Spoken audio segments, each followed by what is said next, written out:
Então, pessoal, a gente vai continuar falando, né, sobre o sistema de abastecimento de água, só que hoje a gente vai falar sobre uma outra etapa desse sistema, que é a etapa de adução. A adução, ela não é uma etapa única, como, por exemplo, a captação, ou a estação de tratamento, ou a estação elevatória, se houver uma só. Né? A adução, as adutoras, elas são trechos que interligam aí, ela é um dispositivo que vai interligar diversas unidades ali do sistema de abastecimento de água. Então, essa etapa da adução, ela é uma etapa super importante para a gente conversar aqui, né, no nosso sistema de abastecimento de água, porque a gente costuma ter um investimento muito alto aí para a construção desses adutores. Então, aqui, mais uma vez, eu trouxe um esquema básico do nosso sistema de abastecimento de água. A gente já conversou sobre os mananciais, a gente já conversou sobre a captação, e nós já conversamos também sobre a estação elevatória, né, que foram as bombas que a gente viu na aula passada. Hoje a gente vai focar nesse dispositivo que interliga todos os sistemas, né, que são as nossas adutoras.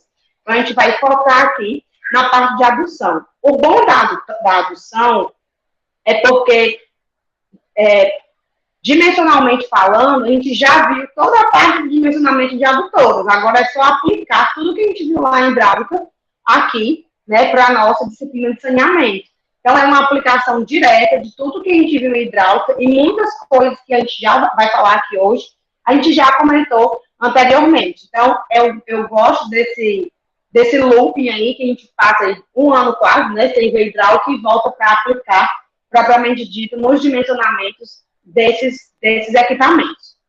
Então, assim, a adução, né, ela corresponde às canalizações do sistema de abastecimento de água, que conduz água para as unidades que precedem a rede de distribuição. Então, na adução, a adutora, ela vai da captação, leva a água até a ETA, depois até o reservatório, e do reservatório para a entrada da rede de distribuição. Então, tudo isso aqui são adutoras. A adutora pode movimentar água bruta ou água tratada, tá bom? Quando entra na rede de distribuição, aí não é mais uma adutora, é uma rede. E a gente vai ver isso aí mais um pouco lá na frente. Então, assim, as adutoras, elas não distribuem água diretamente aos consumidores. Elas são elementos de grande porte, responsável por essa distribuição, essa macro distribuição aí entre os elementos constituintes do sistema de abastecimento de água. Então, ela vai levar água da captação até a ETA. Lá dentro da ETA, eu vou ter uma série de processos que vai acontecer, e aí a água vai caminhar por outros condutos, que não é uma adutora, vai sair da ETA, vou armazenar isso no reservatório, e aí do meu reservatório eu tenho que levar até a entrada da minha rede de distribuição. Depois que entra lá, aí não é mais adução também, já é rede de distribuição. Então, o traçado padrão é captação, estação elevatória, ETA, reservatório e entrada da rede.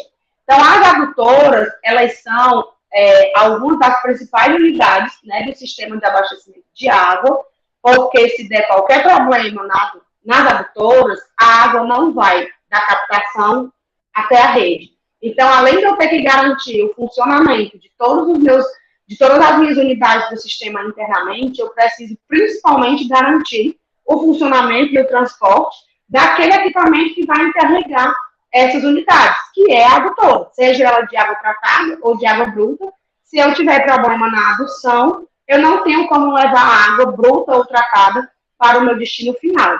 Então, a gente tem que fazer, para dimensionar uma adutora, né, fazer uma análise bem criteriosa, tanto do seu traçado, quanto dos acessórios que a gente vai utilizar ali, como também dos custos que vão vir acompanhando a adutora. A gente tem custo de instalação, a gente tem custo de manutenção, né, e a gente tem custo de funcionamento. Se a adutora for por gravidade, beleza, mas se ela for, se o sistema funcionar, né, através de estação elevatória, então a gente tem diversos custos aí que nós temos que levar em consideração antes de dimensionar essas adutoras. E esses custos a gente viu lá em hidráulica, né, quando a gente faz o dimensionamento econômico do diâmetro do recalque. Ali é avaliando todas essas etapas dos custos que nós temos aí para instalar essa adutora. Como é que essas adutoras se classificam? Tá? A classificação das adutoras, elas são muito simples. Então, nós temos adutoras classificadas quanto à natureza da água que é transportada, ou seja, a forma como a água se comporta ali internamente na adutora, e aí pode ser uma adutora de água bruta ou de água tratada. A adutora de água bruta, lembrando, é a água que ainda não recebeu tratamento, né? E a água tratada é a água que sai após ali, a estação de tratamento. E quanto à energia para a movimentação de água também, aí a gente pode ter uma adutora por gravidade, uma adutora por recalque, que é quando a gente faz o uso de uma bomba. E nós temos também uma adutora que pode ser mista. Uma parte dela acontece por gravidade e uma parte dela está funcionando ali por recalque. Então, as adutoras de água bruta, elas são uma tubulação que transportam água sem tratamento. Ou seja, eu peguei a água no seu estado natural, lá na captação, e joguei dentro.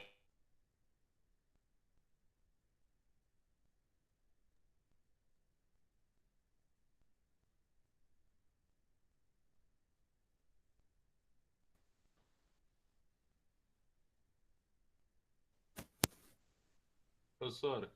Professora? Professora? Professor, o teu áudio está desligado. Acho que é porque a internet dela tá ruim. Desligado aí.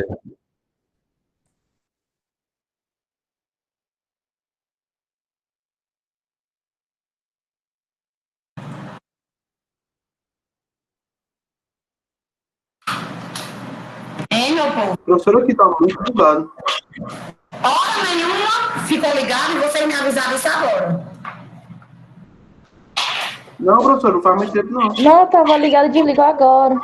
Não, Paulo, desligou agora. Quando tu estava falando sobre transporte de água sem tratamento, que é água bruta, na hora que tu iniciou a explicação, aí o teu microfone desligou sozinho. Loucura, pois então já ia dar um escândalo aqui. Vou colocar esse outro fone. Que deve ser esse fone. Pequeno, esse fone é 2, eu não sei o que é isso, não. Ai, me tirou totalmente da concentração. Aqui, foi nessa hora aqui, não foi? Isso, quando tu iniciou essa primeira linha, tubulação que transporta água sem tratamento, captação, tá. Aí na hora que tu começou, aí parou. Ok, então vou retomar aqui mais um vídeo para editar, né? Fazer o quê? Fazer o quê? Não vou começar tudo de novo, não. Então vamos lá, retomando, tá?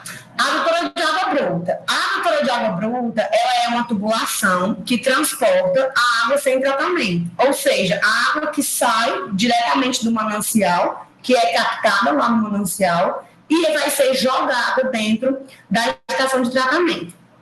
Essa água, ela é bruta, né? O nome dela é água bruta, porque ela não recebe nenhum tratamento prévio. E aí, o único tratamento de refino que essa água recebe é o sistema de crivos e de graveamentos que tem na entrada lá da tubulação, que é para evitar que grandes sólidos acabem adentrando dentro do sistema, tipo sapato, pedaço de sofá, né, galhos muito grandes, plásticos, né, tudo isso aí fica preso nessas proteções externas que a gente viu quando falou lá da captação.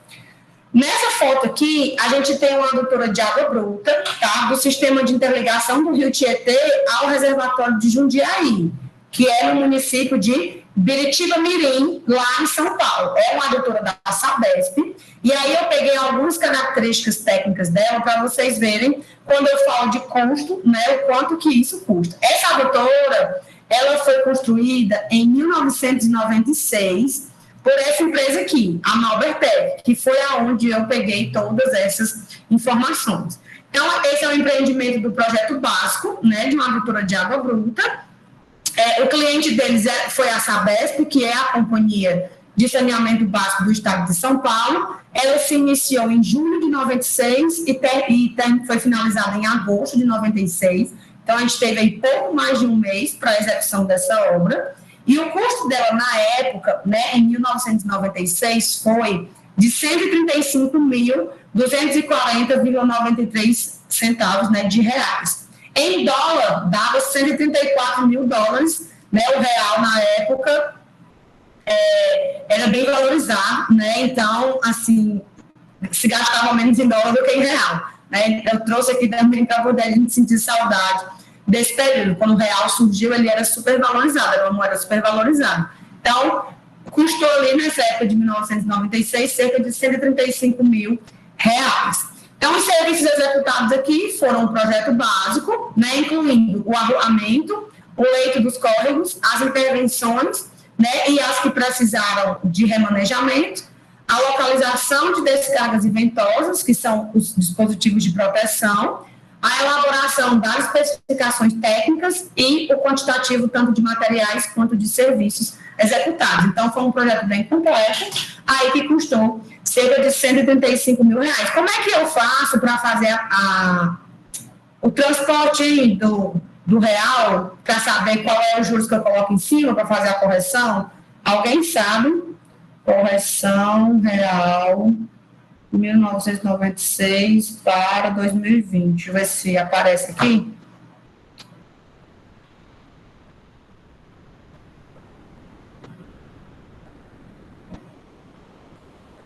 Correção de valores por índice de preço. Olha, parece que tem aqui. Data inicial, vou colocar aqui, 28 de agosto. Só para saber quanto seria, tá, esse valor hoje. Agosto de 1996. Estamos em setembro, né, de 2020. Valor 136 mil reais.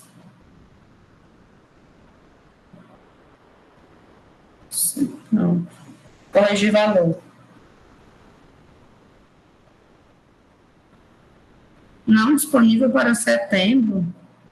Olha. Agosto de 2020. Foi. Hoje estaria custando cerca, né, o valor corrigido seria como se a gente tivesse construído hoje 849 mil reais, tá? Uma adutora bem barata até, né? Deve ser um trecho bem curto. Então, seria aí hoje, né, em 2020. Pula para dólar.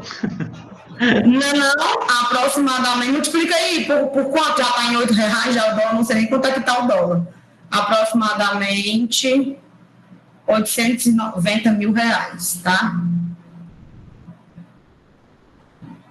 Então, assim, não foi um serviço tão caro. Mas eu quis trazer para vocês terem noção aí de como é, né, detalhes. Isso aqui é só um trecho, tá? Que liga a captação a uma estação de tratamento. É um trecho bem pequeno.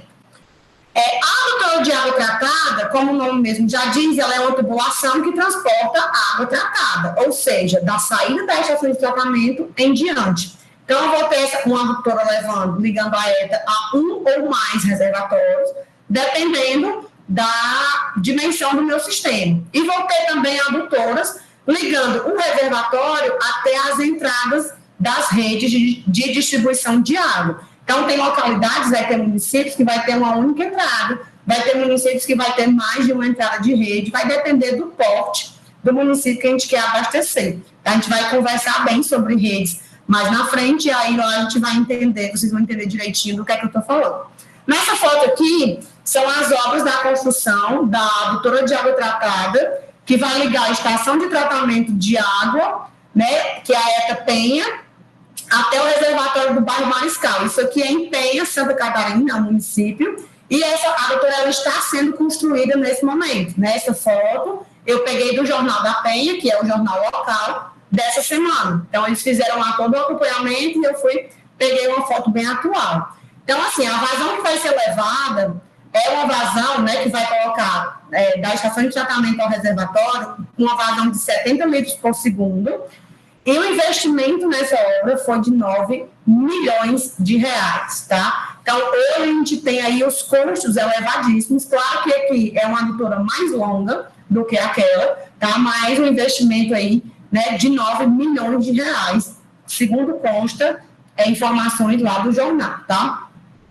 E o material dela aqui é o material de PEAD, né, que é o polietileno de alta densidade, com um diâmetro de 315 milímetros. Então, a gente tem uma adutorazinha de 30 centímetros de diâmetro, né, quase a minha cabeça, aqui, e ela em material de PEAD. Para quem não lembra, né, o PEAD, ele é um material plástico, não metálico, ele é um tubo não metálico, onde a gente economiza bastante nas conexões. Tá? Por quê? Porque para fazer a união de tubulações como essa, né, tipo PEAD, tipo PEX, que também é muito utilizado em instalações hidrossanitárias, instalações de água, eu não preciso utilizar conexões. E quando eu evito utilizar conexões, eu reduzo a perda de carga no meu conduto. E a união deles é feita através de solda, tá? De solda e de cola, e aí um tubo já cola no outro, são solda... Esqueci o nome, mas tem lá na frente. O nome é solda alguma coisa, não estou me lembrando de jeito nenhum. E aí você esquenta, né? Esquenta, une, depois dá um resfriamento e aí não precisa dessas conexões, o que reduz muito a perda de carga. Então, o motivo dessa... Esse aqui, professor. Oi? O que é esse aqui, azul aqui? Tipo uma garrazinha, como se fosse um tubo. Não, isso aqui é exatamente a solda, tá? É a união. É o equipamento que é colocado para poder fazer a solda do material, depois que ele está ali resistente, aí é retirado, tá? É a uniãozinha dele, que fica aqui para poder garantir a emenda. Em alguns adutores fica, né? Porque também serve de ancoragem, em outros é retirado. Isso aí é a solda entre dois pedaços de tubulação. E aí também essa adutora é bem mais cara por conta do material, né? O PEA dele é bem mais caro do que outras tubulações mais convencionais. Tem isso também. Porém, a gente percebe aí a diferença, né, do investimento aí entre 1996, né, até 2020 aí, há 24 anos atrás. Então, assim, a adutora por gravidade, né, que é aquela que acontece sem a necessidade de um bombeamento, ela só transporta a água de uma cota mais elevada para uma cota mais baixa. E quando eu falo cota, eu espero do fundo do meu coração que vocês lembrem, não, isso aqui está muito escuro, de eu falando lá na hidráulica da chamada cota piezométrica. A cota piezométrica, que por sua vez ela é o somatório da carga de pressão mais a cota topográfica do local. Então, o escoamento por gravidade, ele sempre acontece da cota piezométrica mais alta para a cota piezométrica mais baixa, tá? Então, no conduto forçado, né, a adutora por gravidade ela pode acontecer em dois tipos de conduto. No conduto forçado, que é quando a tubulação está totalmente, a água está preenchendo totalmente a seção transversal da tubulação, né, que eu também já cansei de desenhar isso aqui, que é o que a gente chama de seção plena, né? Toda a seção transversal está preenchida com fluido aqui escoando. E aí, nesses casos, a pressão interna dentro da tubulação ela é maior do que a pressão atmosférica. Lembrando que isso aqui é a pressão relativa, né? Que aqui ela é zero. Nos reservatórios abertos para a atmosfera. E a gente também tem a adutora por gravidade escoando como um conduto livre. No caso do conduto livre, ou do escoamento em superfície livre, a nossa adutora, nossa seção transversal, ela não está plenamente cheia.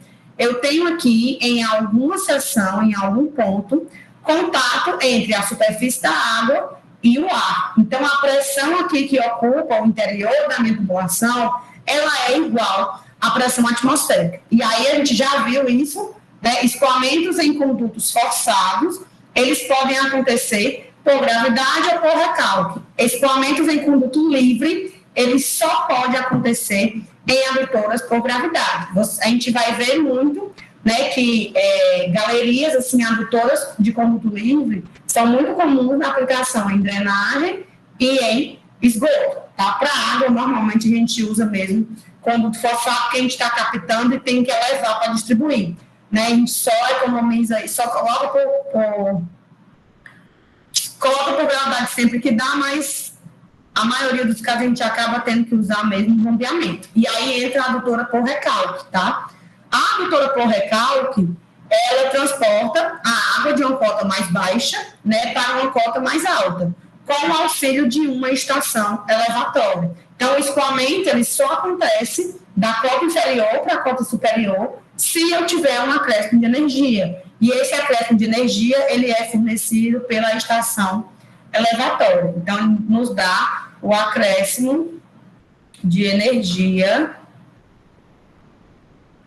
ao fluido que está escoando, no nosso caso, água, tá? E aí nós podemos ter adutoras com recalque simples, que é quando a gente tem apenas um único conjunto elevatório, aquele sistema ali, aquela estação, ela é suficiente para recalcar toda a água necessária, ou a gente pode ter também um recalque duplo, que é quando a gente tem dois elevatórios. Então, eu forneço energia para o fluido chegar até um certo ponto, e nesse certo ponto eu coloco ali mais um conjunto elevatório injetor, né, que aqui no caso é uma bomba injetora, e ela exatamente acrescenta, ela injeta energia ao fluido. E isso aqui que está marcado em azul, pontilhado, como é o nome?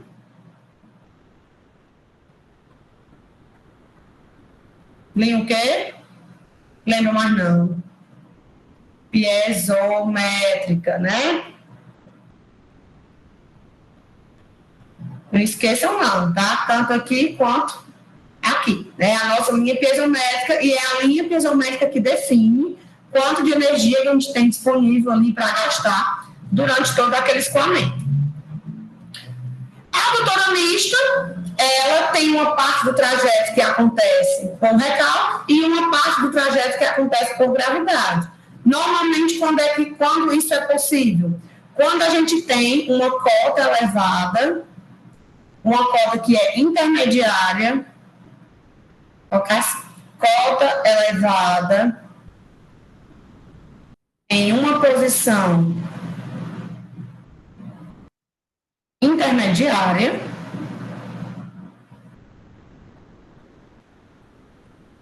que possibilita a instalação de um reservatório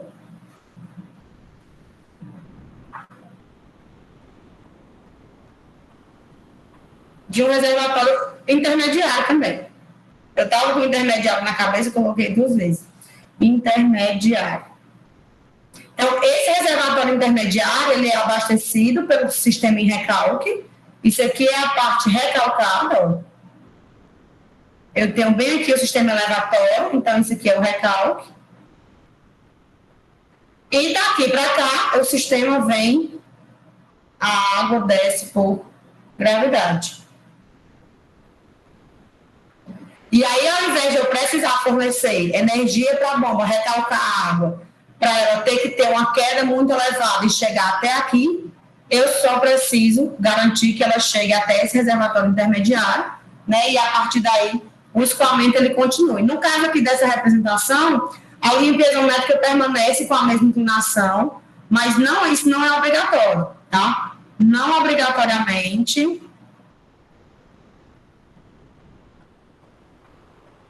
a linha piezométrica terá a mesma inclinação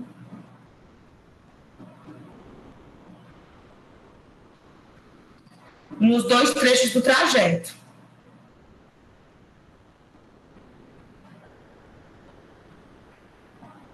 A gente poderia perfeitamente ter isso aqui, ó. Deixa eu pegar aqui uma outra cor. Vou pegar aqui o laranja. Eu poderia ter a linha piezométrica aqui, subindo, vindo até aqui, né? E a partir daqui para cá, ser outra inclinação aí de linha piezométrica que não fosse a mesma, tá? Então, não obrigatoriamente essa inclinação permanece igual aí nos 2 trechos, só dependendo do dimensionamento. A adução, ela vai funcionar né, de duas formas. A gente vai ter adutoras que funcionam o tempo inteiro e a gente vai ter adutoras que possuem funcionamento intermitente. Então, o funcionamento da adutora, né, nas adutoras por gravidade, vai funcionar 24 horas por dia, querendo ou não, adutoras por gravidade não param de funcionar, né, tem sempre água funcionando ali. E adutoras por recalque, elas funcionam aí cerca de 16 a 20 horas por dia. Tá? Por quê? Porque para funcionar a adutora de recalque, a gente tem custo com energia elétrica. E energia elétrica custa dinheiro, né? Eu fui colocar o cifrão, coloquei foi o símbolo dos números reais, né? Custa bastante dinheiro, então a gente tem que ter cuidado nisso aí. Então, uma forma da gente conseguir economizar para se ter uma mínima economia, obter economia nos sistemas de recalque, que são as adutoras bombeadas, nos sistemas de recalque,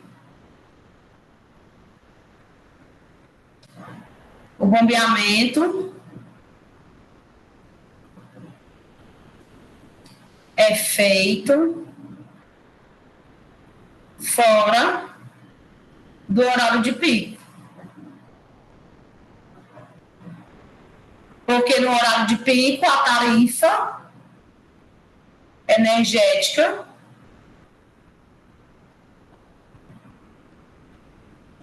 é mais cara. Que é exatamente porque tem muita demanda naquele horário e aí a tarifa acaba ficando mais elevada. Então, para economizar, né, a gente faz o bombeamento das adutoras por recalque fora do horário de pico de preferência para poder gastar menos energia e gastar menos dinheiro também com essa energia que obrigatoriamente vai ser consumida.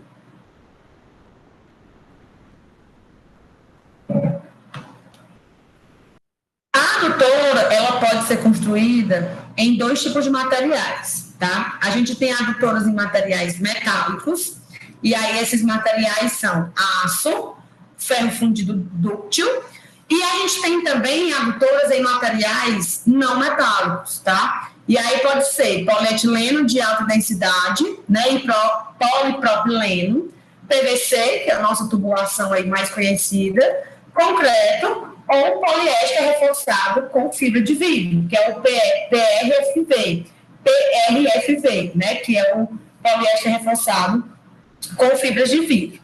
Então, assim, os tubos metálicos, né, pode ser tubos de aço, que possuem uma maior resistência à pressão, tanto a pressão interna quanto a pressão externa, né. O aço, ele é um material efetivamente superior a vários outros em diversos setores da engenharia, tá? Existe uma menor probabilidade de vazamentos, porque o material ele é tratado industrialmente com um controle de qualidade muito grande, por ser um material bem caro. A gente tem diâmetros e juntas muito diversificados, então eu tenho vários tipos de conexões, e tenho diâmetros muito diversificados também. O PVC, por exemplo, já é mais restrito, né? Os materiais não metálicos eles já possuem diâmetros mais restritos do que os materiais metálicos. Em contrapartida, o aço ele possui uma menor resistência à corrosão externa, por conta das intempéries ambientais mesmo, e necessita de cuidados, né, com o transporte e armazenamento, porque ele sofre influência da dilatação térmica. Então, o transporte e o armazenamento das tubulações de aço, ele tem que ser feito, né, com muito cuidado. E a gente também tem as adutoras aí de ferro fundido, tá? O ferro fundido, ele é muito resistente à tração, tá? E também é muito resistente a impactos. E aí, essa questão dos impactos, é bom a gente prestar atenção, porque, às vezes, né, as adutoras possuem aí riscos de ações externas, e aí pode, por algum motivo, vir a sofrer fissurações e tudo, etc. E aí não é tão legal, né? Então, a gente tem que ter cuidado e sempre pensar no material aí para fazer uma excelente escolha quando for projetar nossos adutores. E nós temos também os tubos não metálicos, né, que é o PEAD, que é o polietileno de alta Professora, densidade. tomou um susto. Eu sempre tomo susto quando vocês me interrompem. Não, a minha dúvida é porque na parte metálica é só aço e ferro fundido mesmo, né? A maioria sim, são os mais usuais, tá? Existem outros tipos, por exemplo, agora existe um tal de aço patinável, mas são tecnologias que estão surgindo ainda. Então, assim, os mais comuns, ferro aço e ferro fundido, tá? São os mais comuns, quem está pegando bem geral. Tá bom, obrigado. E não me assuste, por favor. Eu sou assim mesmo, assombrado. A gente tem o PEAD, né, que é o polietileno de alta densidade. Nós temos os tubos de PVC, e aí os tubos de PVC, eles são mais restritos, possuem diâmetros mais restritos, a gente só tem diâmetros ali até 100 milímetros, mas é uma alternativa super barata e super conveniente, tá? Eu não estou aqui, de forma alguma, desmerecendo o PVC, pelo contrário, o PVC é um material excelente. Entretanto, a gente tem aí a questão das conexões, né, e dos tipos de tubulação aí do ponta-bolsa, que pode ali ocorrer algum problema e dar um extravasamento, e a questão da limitação dos diâmetros, que é o ponto mais fraco dele. É sempre diâmetro ali até 100 milímetros.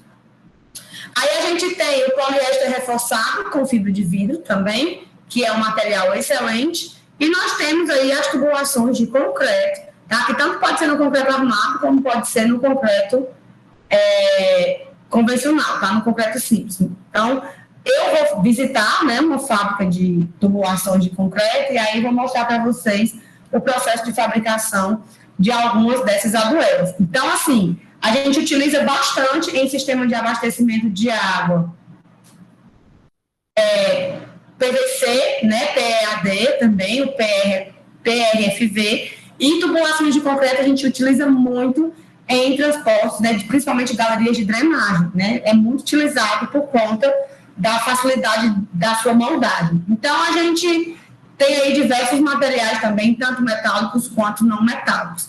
Aqui eu trouxe só uma tabelinha, tá, que compara uma tubulação de ferro fundido, né, com polietileno, tá? Então, assim, no ferro fundido, a gente tem cerca de 16 opções de diâmetro, que variam desde 50 milímetros até 1.200 milímetros. O comprimento da vara, né, aqui é o comprimento da vara, ele varia aí de 6 a 8 metros, depende do fabricante.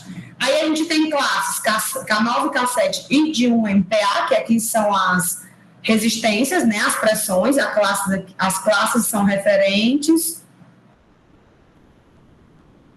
à resistência, as pressões.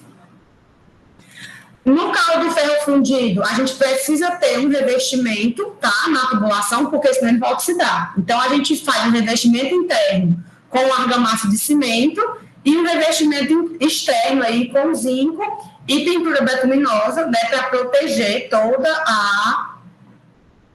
a tubulação. As juntas da tubulação de ferro fundido, elas podem ser elástica travada, né, junta mecânica ou flanges. Então, a gente tem aí uma série de alternativas para juntas.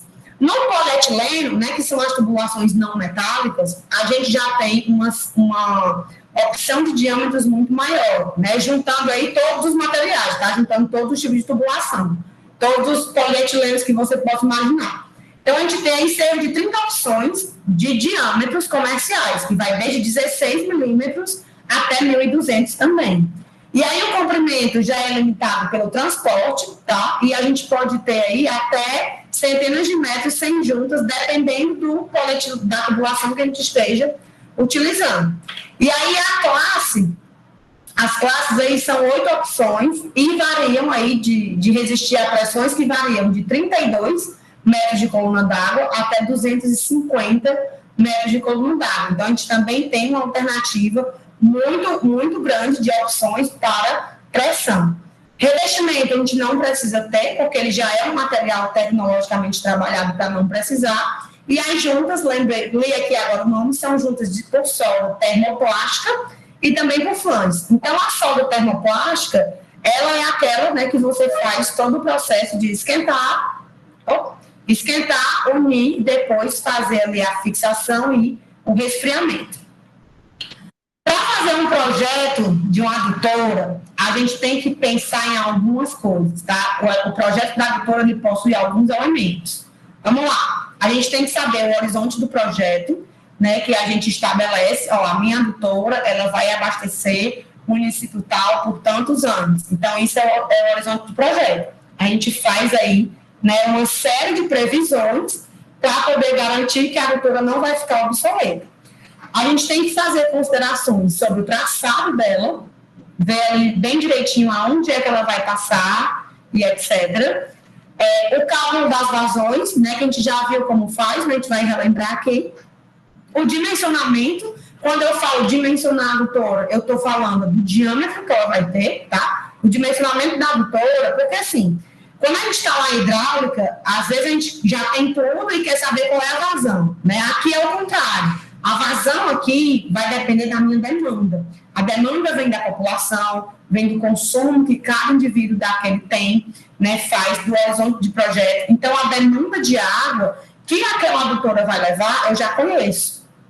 Eu vou previamente escolher qual é o material que eu vou utilizar, e a escolha do material, ela nem sempre depende puramente do critério de projeto, né, do projetista. Depende muito mais da localidade que você está e da facilidade de ter aquele material ali próximo, né, de onde você estiver. E aí você já vai ter as características do material, as características de demanda e o comprimento da adutora, porque sabe o traçado. Então, o dimensionamento da adutora em si consiste em determinar o diâmetro que ela tem que ter para garantir que aquela localidade receba a vazão necessária. Aí a gente tem que ter toda a parte de hidráulica, né, para as adutoras, que é exatamente para chegar nesse dimensionamento, e aqui entre as perdas de carga, porque nós não podemos ignorar de jeito nenhum. E nós temos aí, ao final, né, tanto a operação quanto a proteção. Então, a gente vai falar de cada um desses itens aí. Eu quis mostrar essa foto para vocês, porque eu acho ela muito, muito poética. Essa foto, ela é a foto de um trecho do canal da integração, tá, que passa lá em Morada Nova, e é um trecho onde ele é conduto forçado. Então, aqui para cá é o Castanhão, para cá é Fortaleza, tá? Por alguns quilômetros, o canal da integração, ele cruza Morada Nova em vários pontos, né? E aí ele chega no açude Curral Velho, lá na localidade das Vazantes, e aí ele sai em formato de canal, um período, e aí quando ele chega próximo ao Rio Banabuiú, isso aqui é o Rio Banabuiú, tá? Banabuiú, que deveria ter água aqui dentro, né? Mas já está um pouco seco. Essa foto é de 2013. Eu fiz essa foto em 2013. Aqui passa o Rio Banabuiú. E aí, quando vai chegando próximo à ponte do rio, né, na cidade, a tubulação, ela deixa de ser escoamento de superfície livre, ela desemboca dentro de um conduto forçado, que é essa adutora aqui, e aí ela vai em conduto forçado, ganhando pressão por um bom trecho, até que mais na frente ela abre e volta a ser conduto livre de novo. Então, a gente tem uma adutora que liga dois trechos de um mesmo canal. E eu acho isso super interessante. É enorme, tá? Isso aqui, os diâmetros são de 3.000, eu acho. 3.000 milímetros, ou é 2.500. Eu não lembro de cabeça, eu acho que é de 3.000 milímetros, tenho quase certeza. E é gigantesco. Aqui eu estava muito longe para poder pegar esse trecho, né? Isso aqui é um trecho, eu tirei essa foto de cima da ponte do rio, tá? Eu vinha passando na estrada, parei, desci e tirei essa foto, né? Vista da ponte do Rio Banabuiú, tá? Que é esse aqui, né? Que passa aqui embaixo. Então, a gente consegue ver perfeitamente toda a estrutura necessária para receber uma tubulação dessa e manter essa tubulação estável. Vocês estão vendo aí, né? Imagina a lapada de pilar que não é cada um desses, para ancorar bonitinho essa adutora e manter ali o nível, manter a letrividade necessária, tá? Porque isso aqui é todo por gravidade, tá? Ela funciona por gravidade, não tem bombeamento. É puramente gravidade. Entra, vai como conduto forçado e depois sai. Tudo por gravidade, sem necessidade de bombeamento. Então, esse projeto do Eixão, né, obviamente, a transposição é um projeto bem maior, mas o Eixão das Águas, que ficou bem primeiro e funciona muito bem, obrigado, sem tantos problemas operacionais, como a transposição já vem, inclusive, apresentando, é um projeto sensacional que vale a pena conhecer, né, visitar algumas partes importantes e identificar e conhecer, porque realmente é bem bacana. Então, a gente tem aí esse trecho dessa adutora. Vamos falar aqui agora sobre as considerações, né, para fazer o projeto de adutores. Primeira coisa que a gente tem que procurar é o horizonte de projeto, ou seja, quanto tempo eu vou garantir o abastecimento para aquela localidade? Para que é que essa adutora serve? Vai abastecer quem ou o quê? Né? Então, quanto tempo eu preciso para poder garantir o abastecimento? Então, primeira coisa que a gente leva em consideração é a vida útil da obra. Cada material possui uma vida útil. Então, não adianta eu chegar aqui e dizer, vou construir uma adutora que vai garantir o abastecimento por 65 anos do município tal. Sendo que o meu material, vou colocar lá um PVC de 100 milímetros, só vai durar ali cerca de 20 anos, porque ele vai ficar exposto ao sol. E olha lá se durar 20. Né? Então, assim, a gente tem que procurar ponderar material e vida útil da obra. Então, a primeira coisa que a gente tem que pensar é qual material a gente vai utilizar para garantir essa vida útil que a gente está pretendendo dar e fornecer abastecimento. Aí a gente tem que prever também a evolução da demanda de água. A evolução da demanda de água, ela depende diretamente do crescimento populacional e também econômico. A gente viu aqui, quando eu estava falando de previsão, né, que o crescimento, quanto mais desenvolvida economicamente é uma sociedade, é uma comunidade, maior é o consumo de água. Então, a gente precisa garantir, né, acompanhar toda essa evolução, se existe previsão para que a prefeitura local, né, faça redução de impostos para a instalação de indústria, ou então para crescimento comercial, o próprio crescimento populacional, né, tudo isso a gente tem que levar em consideração porque vai interferir diretamente na evolução da demanda de água. Então, quanto maior a população e quanto mais rica for ficando, né, quanto mais financeiramente confortável for ficando aquela comunidade, maior vai ser aí o consumo de água também, e a gente tem que grafar aí essa evolução. O custo da obra, obviamente, né, tem que ser levado em consideração, o custo do seu funcionamento, se for com gravidade, beleza, tranquilo, mas se não for, o custo tem que entrar, né, aí na pauta. E também a flexibilidade de ampliação do sistema. Imagina que, sei lá, tem um município aqui, eu sou prefeito do município, tá? Na verdade, eu sou uma colonizadora imperialista.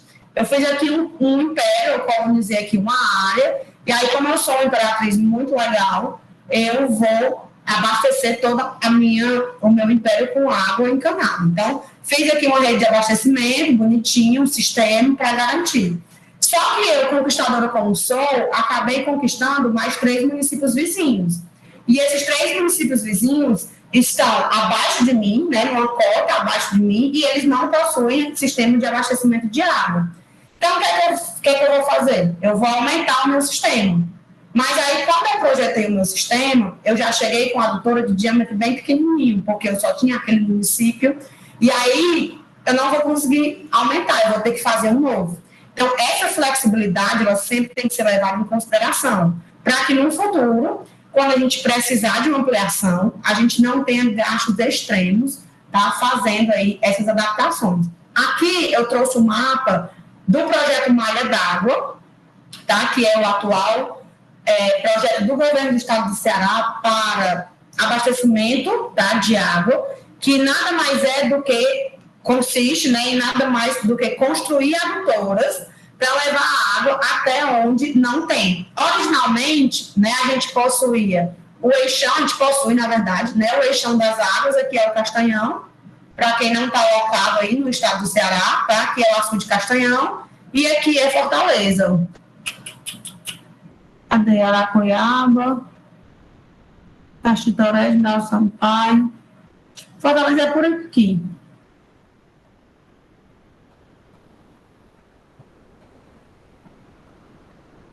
Aqui está o Pentecoste. Fortaleza é bem aqui. Nessa região aqui, tá? Que aqui vai até São Gonçalo, né? Do Amarante. Fortaleza é aqui, tá? E nessa pontinha aqui, ó, que é o Porto do Mucuripe. Então, o que é que a gente tem aqui? Originalmente, a gente tem o eixão das águas, né? E aqui, onde está azul, era a, então, obra do Cinturão das Águas, que até 2012, mais ou menos, ali em 2008, 2012, o projeto estadual era interligar a transposição do São Francisco, que ia chegar aqui com Jati, e fazer, né, uma linha de canais aqui que iria abraçar o estado inteiro, formando, então, o Cinturão das Águas. Né? Já tinha um eixão, e aí a gente iria fazer o cinturão.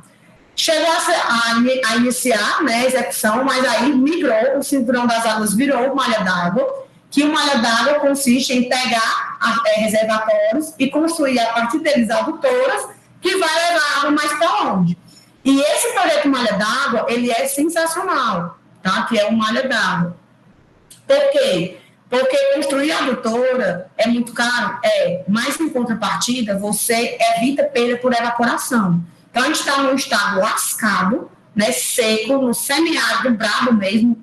Pouquíssimos municípios do Ceará não estão no semiárido, no total do estado são 185 municípios na região semiárida, que possuem problema de abastecimento. Então, quanto menos água a gente perder por evaporação, melhor. E água perdida por evaporação é inevitável, se você tiver escoamento aí em superfície livre. Então, a água ela vem do Castanhão até aqui, perdendo ali lâminas e mais lâminas de água por evaporação diariamente, tá? E aí, a malha d'água, ela evita essas perdas, né? Eu não tenho aí mais essas perdas por evaporação. Então, todas essas pontinhos vermelhos aqui, né, todos esses riscos vermelhos, é porque eu não trouxe a legenda, são adutoras construídas para levar água aí em regime, né, para regime de abastecimento aí, para pequenos reservatórios, ou, né, pequenos reservatórios que eu falo, pequenas barragens, em localidades que não têm alimentação, né, por um rio perenizado, como é o caso aí do Castanhão. Aí aqui a gente tem a integração do São Francisco, né, que é esse trechinho verde aqui, que é o eixo norte, né, que alimentou aí nossos adutores lá em Jati, e a partir daí a água segue, né, pelo Rio Salgado para cair, passa no Piloróis, cai no Castanhão e aí chega até aqui em Fortaleza e vai seguindo aí também para outras localidades. Então, o Malha d'Água é um projeto sensacional. Imagina aí você estudar toda a necessidade de ampliação. Isso aqui é uma demanda para hoje. Né? Daqui a 10, 15 anos, a situação do estado vai estar muito pior, por conta das mudanças climáticas mesmo. Então, a gente percebe mudanças naturais muito extensas, e o que eu penso hoje, daqui a 10 anos não é mais. Então, daqui a 10 anos, eu vou precisar ampliar o meu sistema. Então, eu já tenho que construir o sistema pensando nessa possível ampliação. Então, se eu precisar entregar água bem aqui, ó, onde eu estou marcando, eu tenho que avaliar se é melhor eu tirar daqui, do 23, se é melhor eu tirar daqui do 8, ou se é melhor eu tirar aqui do 16, ou então aqui do 7. Não sei. Então, a gente tem que sempre avaliar essa possibilidade aí de ampliação do sistema, tá? Então, já tem que ter esse pensamento aí, né, um passo à frente. Eu vou deixar para vocês lá no Moodle, depois da aula aqui, né, um link para vocês verem aí como é que funciona o projeto Malha d'Água, tá? Que é bem interessante para vocês darem uma link. Então, assim, o traçado da adutora, ou seja, o caminho que a adutora vai percorrer, né, depende de algumas coisas. Então, ele é função das características topográficas. Então, normalmente, a gente sempre prefere traçar adutoras que preferencialmente funcionem por gravidade, né? Porque a gente não vai ter o custo com a energia elétrica. Mas para isso a gente precisa ter topografia favorável. Então, às vezes, é melhor você fazer uma volta gigantesca para garantir a gravidade do que ir para um caminho mais perto que você tem que fazer bombeamento. Então, as características topográficas, elas limitam bastante aí o traçado da adutora. A localização, né, e o perfil da adutora também tem que ser levado em consideração. As faixas de servidão e de desapropriação, que se a adutora vai passar ali, a adutora normalmente ela é de um ente público, né? É de uma CAGES da vida, um SAI e tudo. E aí isso pertence ao município, né? Que ela está passando. E para isso, o interessante é que não haja nenhuma interferência privada naquela parte da adutora. E aí, aqui eu trouxe uma tabela que é exatamente a faixa de proteção da adutora, né, dependendo do diâmetro dela. Então, para adutoras até 400 milímetros de diâmetro, né, até 40 centímetros, a gente pede aí uma faixa de 2 metros, tá, para que a tubulação fique ali dentro e não haja ali nenhuma interferência local. Isso é respeitado? Nem sempre. Às vezes sim, às vezes não, depende muito da situação, tá? Entre 400 e 800, 3 metros, de 800 a 1.500, 4 metros, e acima de 1.500 milímetros, né, a gente estudar aí cada caso para ver se é possível ou não dar essa margem, né, dar essa folga aí na largura da faixa. E também a gente tem que levar em consideração a influência do plano de cargas e da linha piezométrica. Eu não sei se vocês lembram, quando eu estava dando aula de hidráulica lá atrás, eu falei sobre uma coisa chamada de sistemas de tubulações. Aqui é a primeira matéria da MP2, de hidráulica.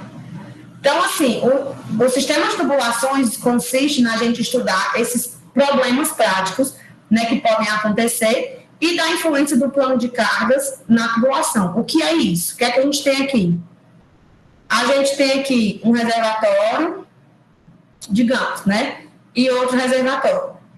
Entre eles dois, eu vou passar um adutor aqui, acompanhando aqui o meu terreno. Se eu ligar aqui os dois níveis d'água, a gente vai ter o que nós chamamos de linha piezométrica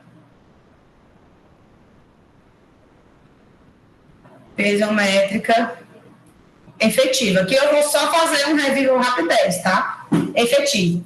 Bem aqui, ó, se eu traçar essa linha aqui, no primeiro reservatório lá, no mais alto, a gente vai obter o que nós conhecemos, né, o que nós vimos lá, que funciona, que se chama plano estático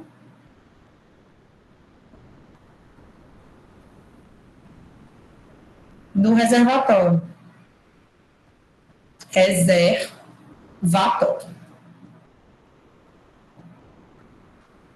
E aqui eu tenho a minha tubulação. Aí eu tenho também, se eu acrescentar aqui, a minha cota, a minha carga de velocidade, né, a minha carga cinética, eu vou ter aqui a linha de energia, né?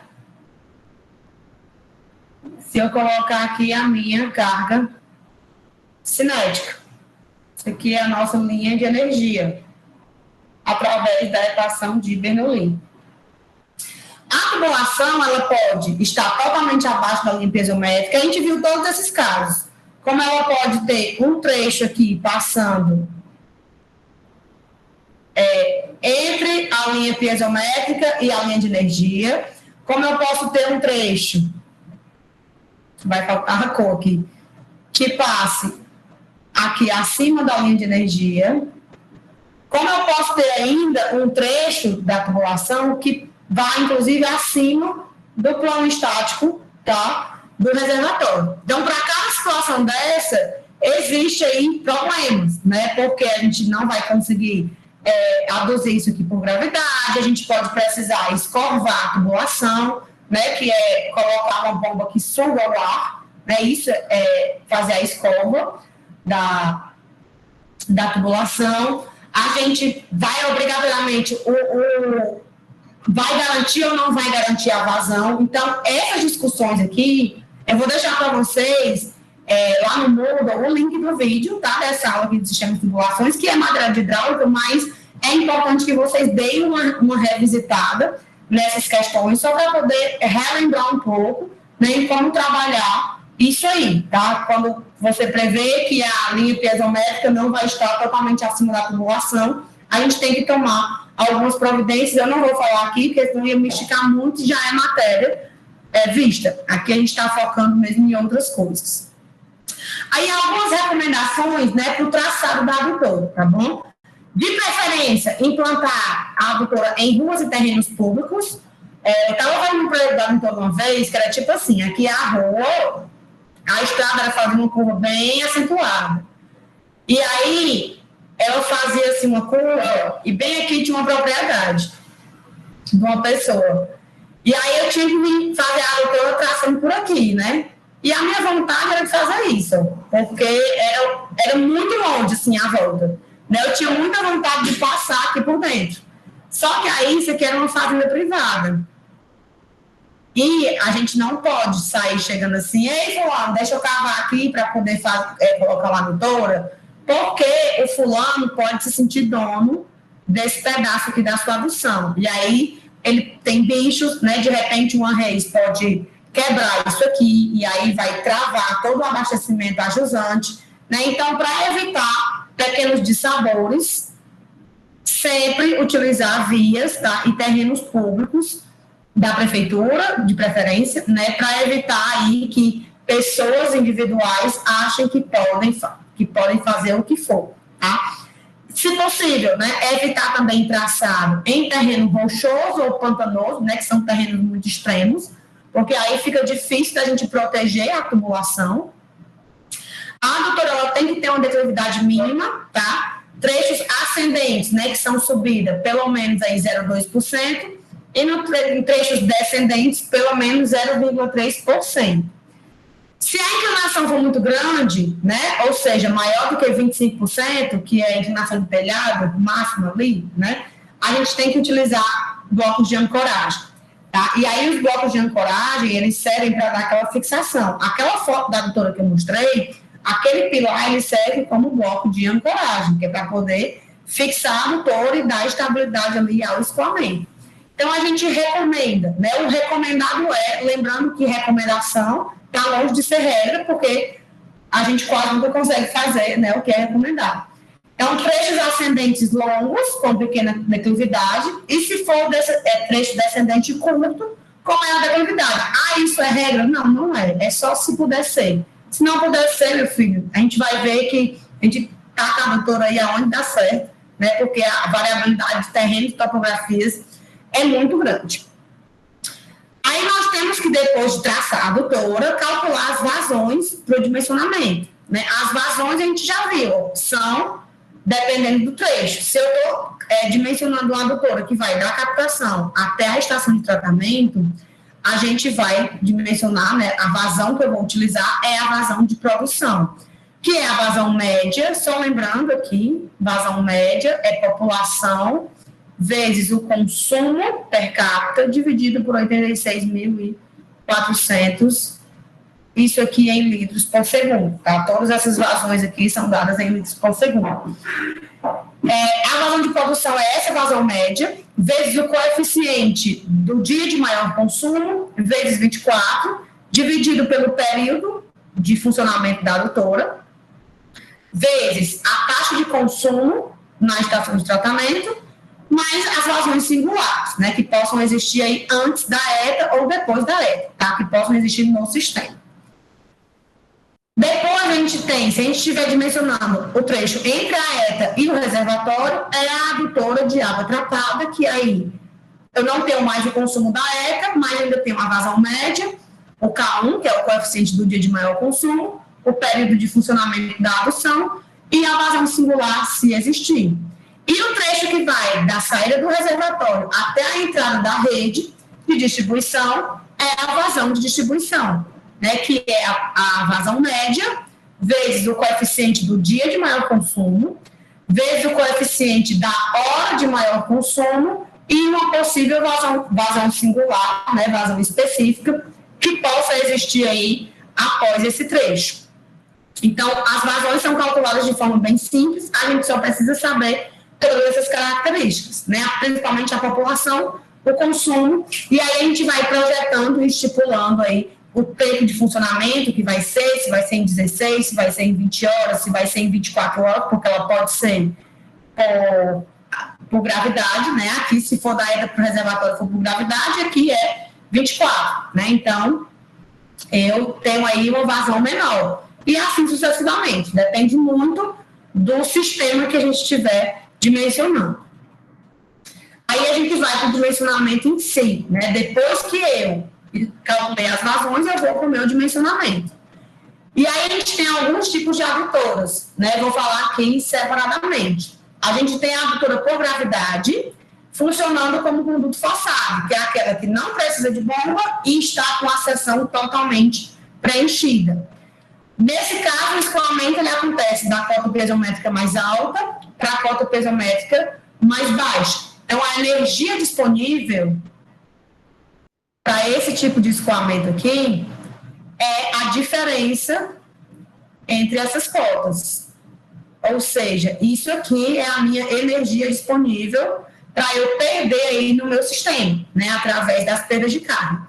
Então, a perda de carga aqui, ela vai ser igual a essa carga disponível, né, que é a diferença aí dos níveis dos dois reservatórios. Então, toda a energia vai ser utilizada para vencer a resistência. Por que usar toda a energia? Porque quando a gente usa toda a energia, a gente consegue dimensionar essa adutora com o diâmetro mínimo necessário. Então, se eu tiro o descomando da perda pelo desnível, vou colocando toda a perda disponível para se acabar, né, digamos assim, no decorrer do meu transporte, e garanto que a água sai daqui e chega no outro ponto com o menor diâmetro possível. Lembrando, quanto maior o diâmetro, mais caro é a tubulação. O que a gente tem que prestar atenção quando está dimensionando adutoras por gravidade em conduto forçado? As velocidades do escoamento, tanto a mínima quanto a máxima, tá? Então, a velocidade mínima, ela depende da qualidade da água. Quanto pior for a água, mais rápido ela tem que andar, tá? Então, a gente tem aí, ó, água com suspensão fina, com 0,3 metros por segundo, até a água com matéria orgânica, que tem aí a velocidade de 0,6 metros por segundo. Por quê? Para evitar sedimentação. Então, quanto mais rápido eu coloco essa água para andar, menos sedimentação eu vou ter, logo eu vou prejudicar menos a minha adutora. Vocês vão ver aqui como é que fica uma adutora por conta da sedimentação. A velocidade máxima, ela já depende de diversos fatores, tá? Na literatura, para vários materiais, a gente encontra aí velocidades máximas que variam de 4 a 6 metros por segundo. Entretanto, são velocidades altas. Para a gente considerar aspectos econômicos, tá? Técnicos e econômicos, um bom valor de velocidade máxima em tubulações por gravidade, funcionando como um conduto forçado, é 3 metros por segundo, tá? E aí, esse autor aqui, de 1996, ele diz que a velocidade máxima é de 1,5. Mas o valor de 3 metros por segundo, ele é um valor altamente aceitável. E aí, a gente tem critérios de economia sendo atendidos. Então, a velocidade mínima depende da qualidade da água e a velocidade máxima, no caso de adutoras por gravidade, funcionando como conduto forçado, 3 metros por segundo. Se nós tivermos a adutora por gravidade, mas funcionando como conduto livre, ou seja, ela tem ali uma zona de contato entre o fluido e ar, tá? O escoamento, ele também sempre vai acontecer do nível mais alto para o mais baixo, porque, né, conduto livre. Se as condições topográficas forem favoráveis, então é possível funcionar, né, como um conduto livre. Por que condições topográficas favoráveis? Porque um conduto forçado, ele pode ser bombeado. Mesmo que eu não tenha carga suficiente, se eu colocar uma bomba ali, eu consigo fazer com que o meu conduto aconteça, com que o meu escoamento aconteça. No caso do conduto livre, não. O conduto livre, ele sempre acontece por gravidade, ele só acontece por gravidade. E aí eu preciso ter topografia favorável, tá? O dimensionamento do caso aqui, né, desse conduto, ele vai ser feito em função da declividade disponível. Quanto mais declive, melhor para mim. Quanto menos, pior para mim. A preferência aqui é a forma de Chese e é também preferência e indicação da norma, tá? Utilizar a forma de Chese, que é velocidade, é coeficiente de Chese, vezes a raiz do raio hidráulico, vezes a declividade. Lembrando, o raio hidráulico é um parâmetro geométrico, que é a relação entre a área molhada e o perímetro molhado, tá? A área molhada é a área da superfície da água, né, que é a seção transversal, e o perímetro molhado é todo o comprimento onde o fluido entra em contato com a tubulação. Aí aqui eu trouxe uma tabelinha, né, com alguns materiais, tá? E a... Professor. Ai, oi.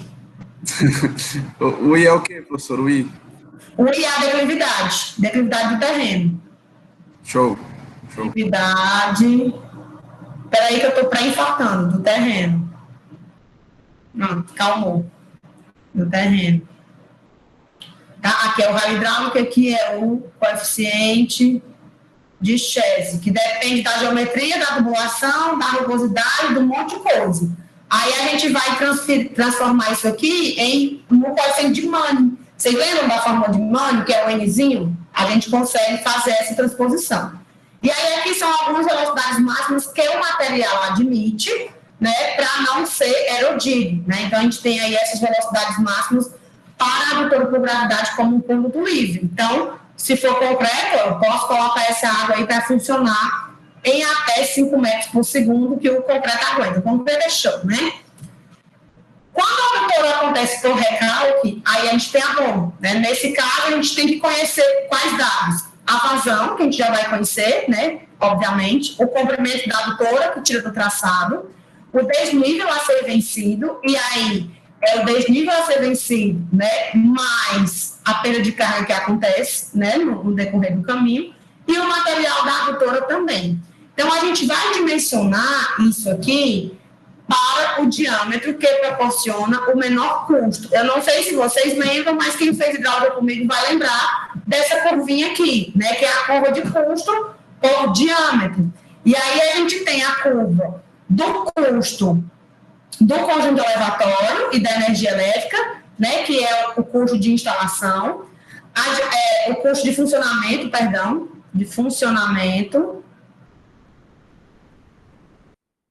E a gente tem o custo, a curva do custo de aquisição e assentamento da tubulação, né, que é o custo de instalação. Eu chamava na hidráulica de CA e CI. E aqui em vermelho é o custo total. O custo total ele é igual à soma do verde mais o azul. Então, o custo total aqui, né, bem aqui, ele é a soma disso mais isso, que dá isso aqui. E aí eu vou somando. Então, o custo do conjunto elevatório, né, o custo de funcionamento, ele vai diminuindo. À medida que eu vou aumentando o diâmetro, o custo de funcionamento diminui. Por quê? Porque o desnível aqui, eu chamei de altura geométrica, o HG que é a altura geométrica, tá? Vou puxar para cá, altura geométrica. Mas quando eu tenho o funcionamento da bomba, a gente tem que lembrar que existe uma coisa chamada de altura manométrica. A altura manométrica, por sua vez, ela é o somatório do desnível mais as perdas de carga, né? Se eu não tiver diferença aí de pressão. Acho que eu já comentei isso com vocês na aula passada. Então, a perda de carga, por sua vez, ela é função do comprimento, da velocidade e do diâmetro. Ela é inversamente proporcional ao diâmetro. Então, quanto maior for o diâmetro, menor é a perda de carga. Quanto menor for a perda de carga, menor vai ser a altura manométrica. E a potência da bomba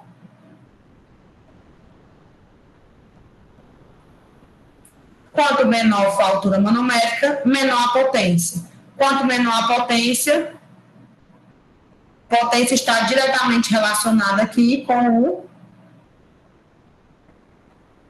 custo, né? Então, uma coisa puxa a outra. Então, à medida que eu aumento o meu diâmetro, o custo do conjunto elevatório, do funcionamento, ele diminui. Por quê? Porque eu tenho menos perda de carga, eu vou ter uma bomba menos potente. Em contrapartida, a minha tubulação é mais cara, porque é mais caro tanto para eu comprar quanto para eu assentar. E aí eu preciso fazer um equilíbrio. O que é que eu faço? Eu junto essas duas curvas, desses dois custos, e encontro aqui um ponto onde o custo ele é mínimo.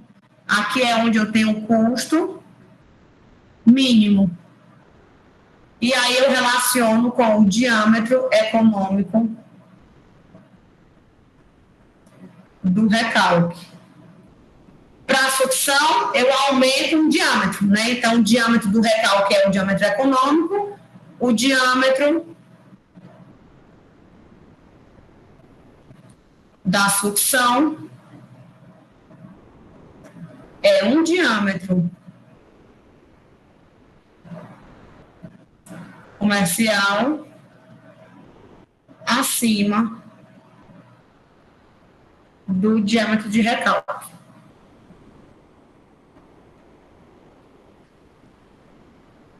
Então, se eu encontrei aqui 200 milímetros, o da sucção eu coloco 300. Então, eu já comentei isso aqui com vocês anteriormente. Então, o dimensionamento da abertura de recalque é baseado totalmente no custo. E aí, ao que vem, a gente vai fazer um exemplo onde a gente relembra tudo isso aqui, né? Vou trazer lá umas curvinhas e tal, para poder a gente encontrar aí toda essa parte de dimensionamento que é importante que vocês saibam fazer. Porque se deparar na vida real com isso aqui, tem que saber dimensionar diâmetro econômico.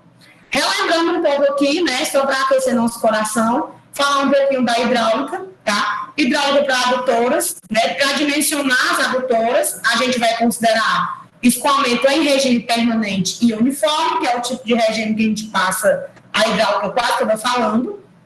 E aí nós temos duas equações gerais. A equação da continuidade e a equação de energia, que é a equação de Bernoulli. Né? A equação da continuidade é aquela que toda água que entra é igual a toda água que sai, então vazão é velocidade vezes a área, e a equação de Bernoulli, que é a equação das cargas, né? Onde a gente tem aqui um plano horizontal de referência, onde o Z é igual a zero. Se eu acrescentar aqui as minhas cotas topográficas, né, e interligar aqui entre os dois pontos, nós vamos ter a nossa trajetória. Se eu somar a carga de pressão e ligar esses pontos, isso aqui nós conhecemos por linha piezométrica. E se eu somar ainda a energia cinética, nós vamos ter aqui a nossa linha de energia. Normalmente as cargas cinéticas são muito pequenas, em adutores a gente acaba, a linha de energia é bem comum ela se confundir com a linha piezométrica. E a diferença entre a linha de energia, né, do início e do fim é a nossa perda de carga no trecho. A perda de carga disponível. E aí a gente, tratando isso como escoamento em regime permanente uniforme, né, a gente tem como calcular essa perda de carga. O cálculo da perda de carga para quando a tubulação está em sistema de conduto livre, né, a perda de carga contínua, ela é calculada pela equação de Chese. Essa equação é a mesma que eu mostrei, só que aqui agora, ao invés do C, eu coloquei em função do Nzinho, que é o coeficiente de rugosidade, de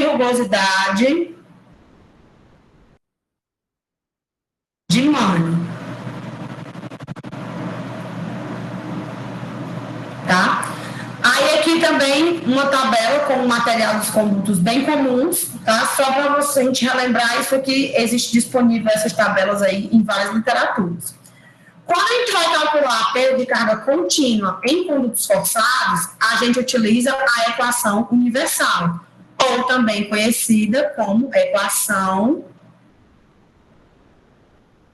de Darcy-Weisbach,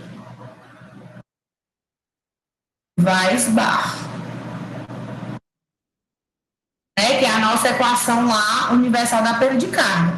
Então, assim, aqui a equação universal em termos de velocidade e aqui a equação universal em termos de vazão, tá? Eu só fiz pegar, lembrando para condutos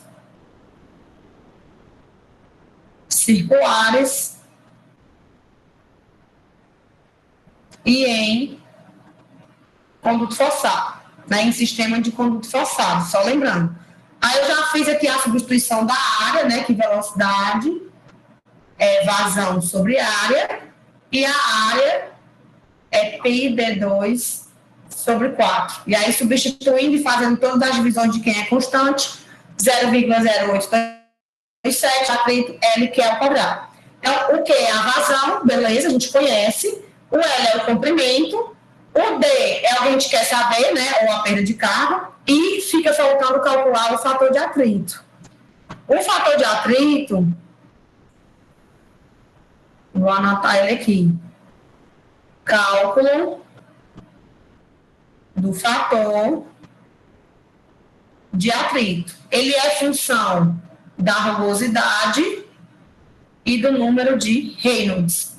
Então, Reynolds é igual a 4 vezes a vazão sobre π vezes o diâmetro vezes a viscosidade cinemática. Ou simplesmente VD sobre μ, né, que é a viscosidade cinemática. Se Reynolds for menor do que 2.300, isso aqui é um escoamento laminar. Lembrando, isso aqui é região de hidráulica, tá? Por isso que eu estou indo rápido. Para o escoamento laminar, fator de atrito, então, é 64 dividido por Reynolds. Se o número de Reynolds for maior do que 4.000, nós temos um escoamento turbulento. E aí, para o escoamento turbulento, o fator de atrito é calculado assim. 0,25 dividido pelo logaritmo da rugosidade, 3,7D, né, que é a rugosidade relativa, mais 5,74 Reynolds elevado a 0,9, isso aqui tudo ao quadrado. Só tem essas coisinhas para lembrar, tá? Mas é tranquilo. Então, esse aqui é o cálculo do fator de atrito. Nós temos também uma outra equação, né, que calcula a perda de carga contínua em condutos forçados, que é a equação de Hazen-Williams. Ela é uma equação empírica e ela não serve para todos os condutos. Então, a equação universal, ela é indicada pela norma também. Então, é preferível que a gente calcule perda de carga utilizando a equação universal, porque o fator de atrito, ele é função tanto de características do material, quanto de características do escoamento. Enquanto o coeficiente C de Hazen-Williams, ele depende simplesmente de características do material, e aí eu coloquei também os materiais mais utilizados, né, aço, concreto e PVC aqui, para vocês verem. Nós temos a perda de carga localizada, que são duas formas para a gente calcular, né? A gente tem o método do K, onde a equação geral é simplesmente acrescentar o somatório das conexões vezes a energia cinética, né? E aí, dependendo da peça, cada peça tem o seu valor de K, a gente viu isso aqui lá em hidráulica também, e a gente tem a perda de carga localizada através do método do comprimento equivalente, que consiste em substituir cada conexão,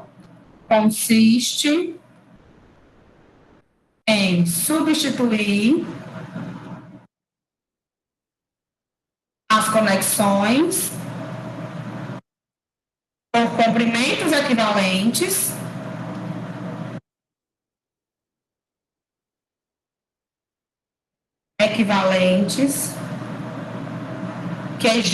que causam a mesma perda de carga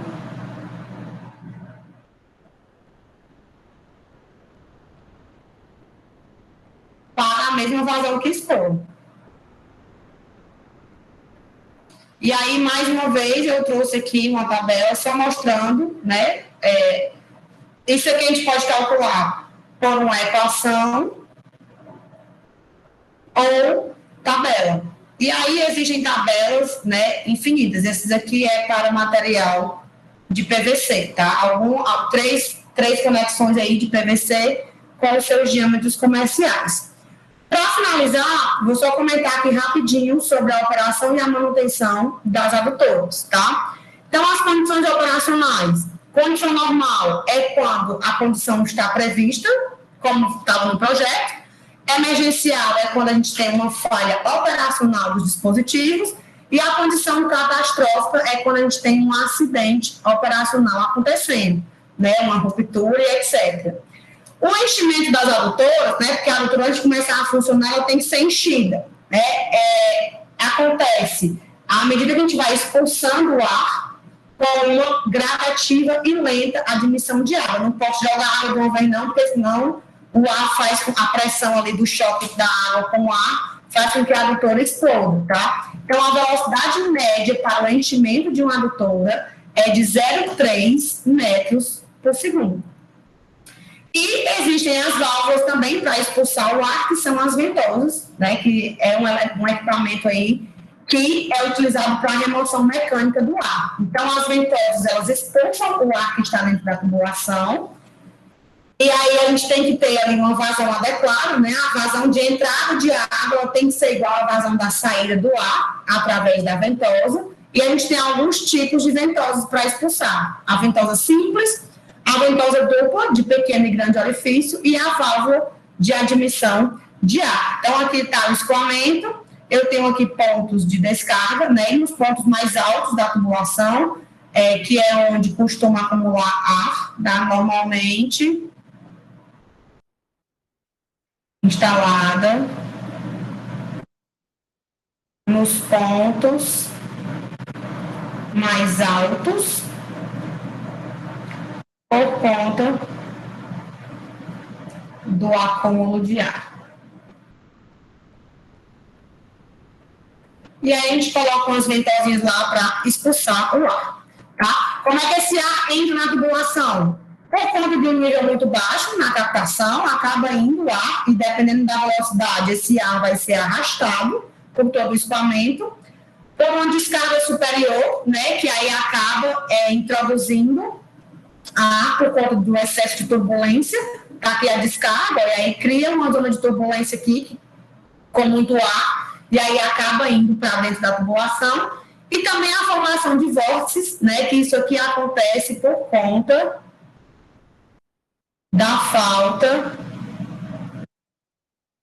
de submergência mínima. Submergência mínima. A submergência é uma altura aí que a gente tem que ter, tá? Mínima. Entre o nível da água do reservatório e a entrada da tubulação, para que não gere aí, então, esses vórtices para dentro da tubulação. E aí, a consequência desse acúmulo de ar, né? Se tiver um acréscimo da perda de carga, pode haver a paralisação do sistema, porque a água deixa de ter energia suficiente para chegar até o fim, o emocionamento da água, né? E dificuldades operacionais dos filtros também. Diminuição da eficiência das bombas, corrosão das tubulações e a paralisação total do escoamento ocasionada aí por conta da existência de ar, né, confinado nos pontos altos. Ou seja, isso aqui se resolve com uma ventosinha.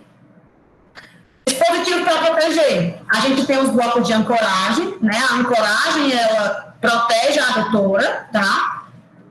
Contra deslocamentos. A proteção contra a corrosão é super importante, aí é aplicado diretamente no material.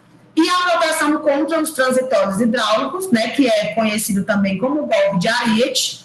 Vou deixar um vídeo para vocês também assistirem aqui, quando eu falo de golpe de Ariete lá em hidráulica, tá? Só para vocês relembrarem. E aí, para finalizar mesmo agora, faltando 1 minuto para acabar a aula, como é que a gente faz a limpeza e a reabilitação de adutores, né? As adutoras, elas precisam ser limpas ou reabilitadas quando acontecem 2 fenômenos.